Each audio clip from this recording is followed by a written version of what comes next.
My little guy, only 9 years old, is a life force of non-stop energy and excitement. He constantly needs tasks or something to do. So on a particularly warm day a few weeks ago, I came up with an idea for my own childhood. When I was bored as a kid, I used to go around and document what I saw using a journal my mother gave to me. It wasn't a thrilling read by any means, but it did allow for a creative outlet.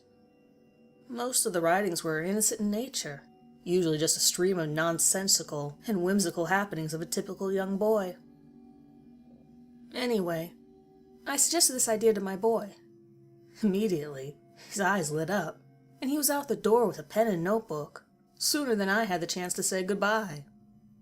Before he was able to run off, I called him back and told him to use my old journal instead, which was actually just an old composition book. It was in the back of my closet for God knows how long, but I thought he could use my old writings for inspiration. I watched as he sprinted down the sidewalk near the business end of our neighborhood. I'm not an overprotective parent, and we live in a safe area, so I wasn't concerned. I laughed to myself, knowing that he'd probably scribble the same nonsense I had when I was his age.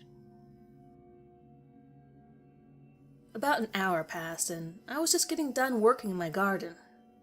My boy returned and slowly walked up the driveway. His head was down as he crept towards me. Wiping my hands on my shirt, I greeted him. "How'd it go? Find anything interesting?" He looked up, and his face was wearing an expression of concern and disappointment. He shrugged his shoulders. I didn't do a good job." He clutched the notebook to his chest. I nodded my head and looked down at him. "Can I read about it?" He looked back at me. He looked defeated and was on the verge of tears. He set the notebook down and walked into the house. Figuring that I shouldn't question his mood right away, his mother's better at dealing with his mood swings, I decided to read about his day. Here was his day's adventure. "I'm sitting outside Mr. Henneke's hardware store. My dad bought a hammer there once. It's a metal one.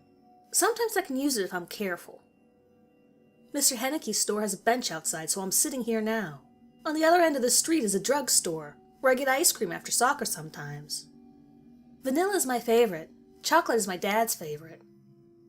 The big tree next to the drugstore has a lot of branches.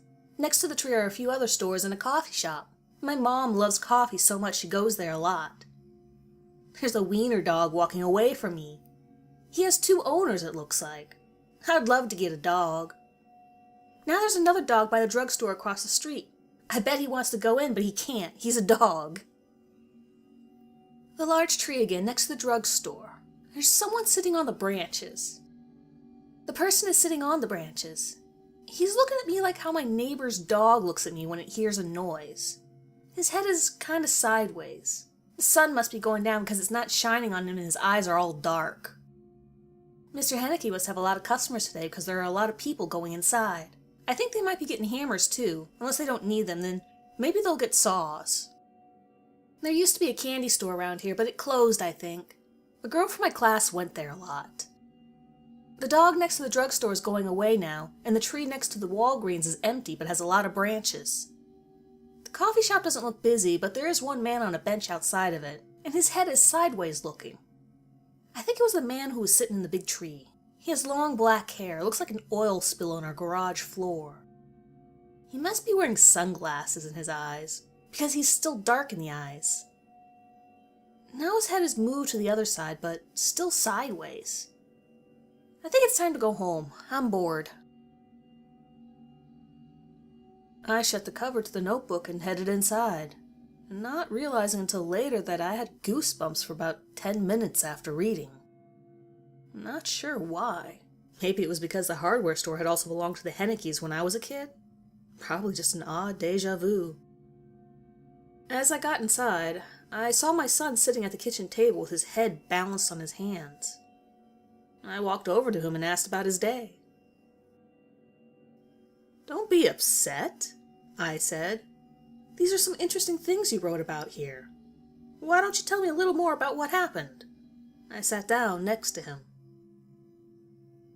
He looked confused. "Dad, I went to the playground instead. I didn't write anything at all. That's why I was upset, because I felt bad. All of that in there is just your old stuff." I opened my mouth to speak, but the déjà vu grew stronger.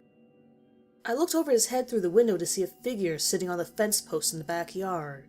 His eyes were dark, and his hair was oily. As he cocked his head to the side, he held one finger up to his lips in a hushing gesture.